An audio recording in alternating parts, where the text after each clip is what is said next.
Yo, so this is Naza Roots. Now mix it up because I might have been on mute, but never was on pause. I found my voice, my youth. Time for you to find yours. So if you support truth, jump up and fight for the cause. All right, greetings everybody out there. This is Raskas, aka Naza Roots. You might not have heard from me for a while. That's how life does go, but I'm back out here, and today is January 16, 2017, Martin Luther King Jr. Day in the US, or as we call it, King Day. And I've just been inspired on this occasion to share a little bit and to renew my personal commitment to what I see as my life's purpose, which is really to make whatever contribution you could in the way that you feel you best are able to based on your talents and whatever, basically spreading love, in a real way by trying to make the world a better place. And for me, that is about speaking up about truth and justice, speaking up for truth and justice. So on this date, King Day, um, I want to talk about a couple of things and let's start. Number one, about King Day itself. You see, what kind of inspired me to do this? Where it started. Recently, I've been having a nice time reconnecting with some things that I always wanted to reading up again about some of my heroes, men like Fidel Castro, Che Guevara, Thomas Sankara from Burkina Faso. Look him up if you don't know, you know, um, Martin Luther King Jr., you know, and it's interesting because, Fidel Castro just passed away, and his one dying wish, he said, was that he not be made into a hero. He asked that his face and his name not be used in any public spaces. You're not going to find no Fidel Castro Street, Fidel Castro Square, Fidel Castro picture nowhere in Cuba. That's what he asked for. Juxtapose that against Martin Luther King Jr. Day. I don't think it's a bad thing.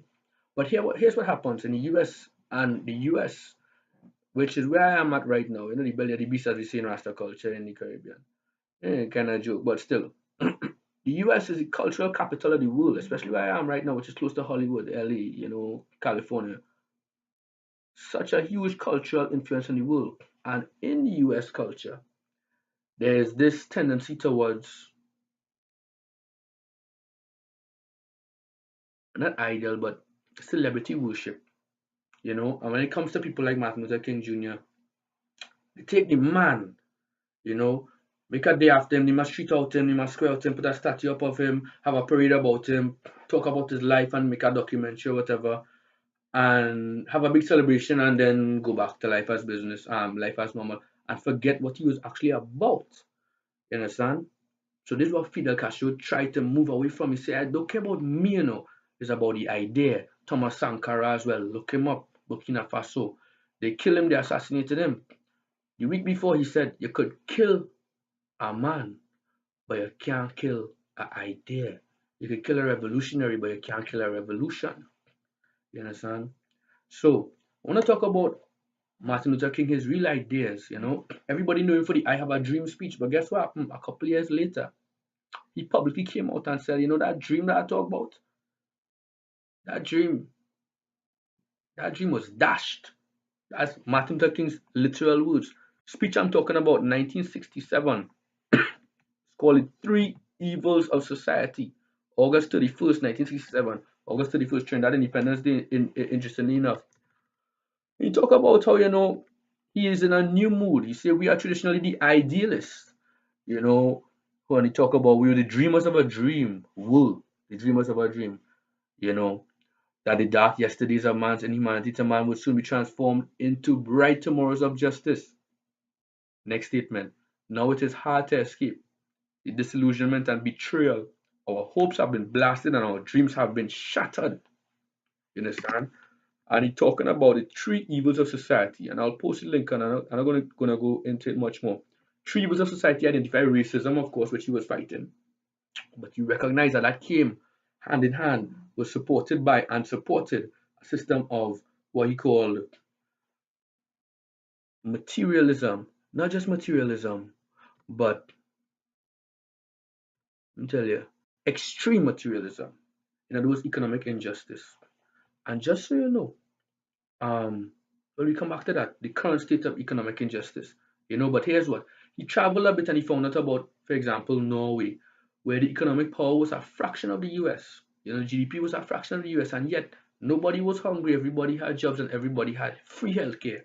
Look at the US with all the wealth in the world, all the power in the world, and especially African Americans, but poor whites as well.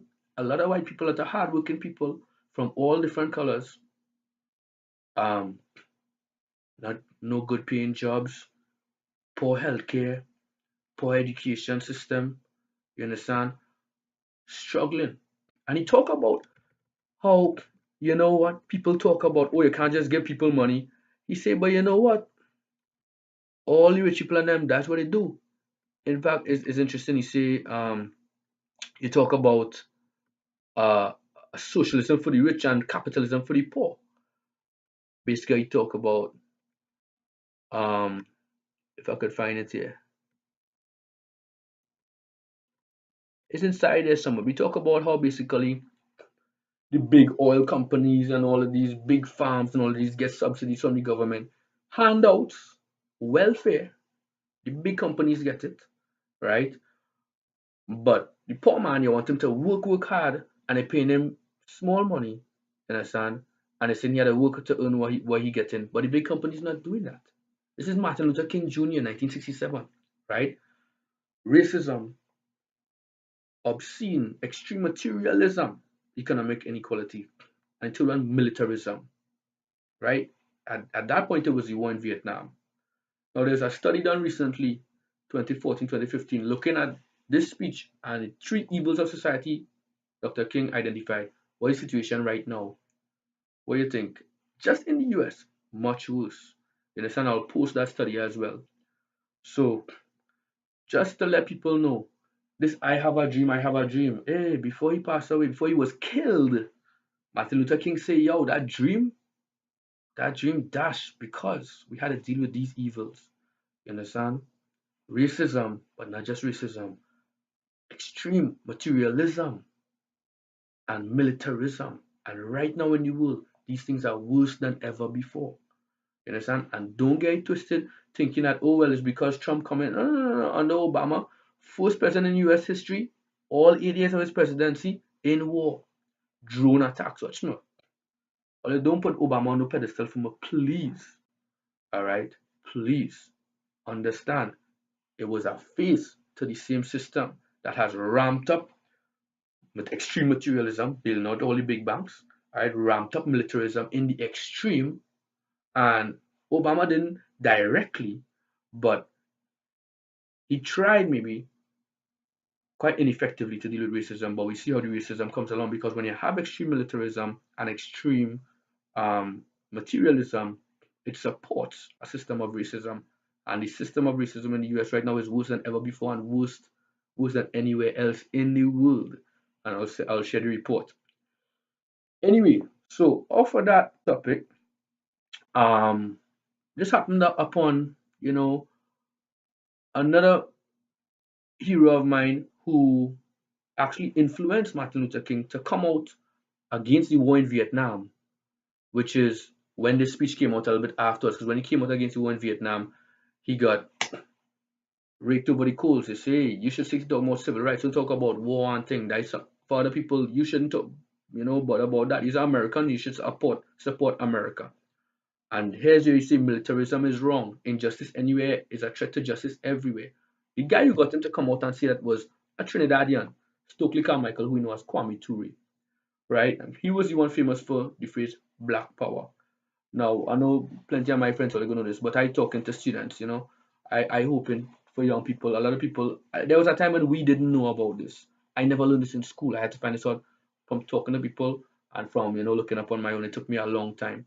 If we could get some teenagers to find out about this early on, you know, that'll be great. So, Kwame Ture, Trinidadian, is the one who coined the phrase Black Power. But people has misused the phrase. What does that mean? Well, here I have a speech online where he explained it perfectly, you know.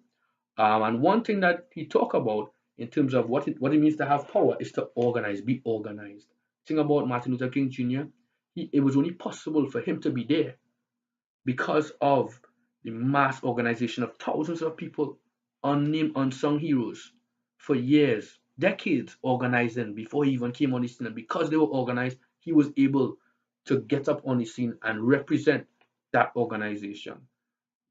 So in the words of Kwame Ture, organize, organize, organize. And we talk about power. I would say find your power. And this is my power.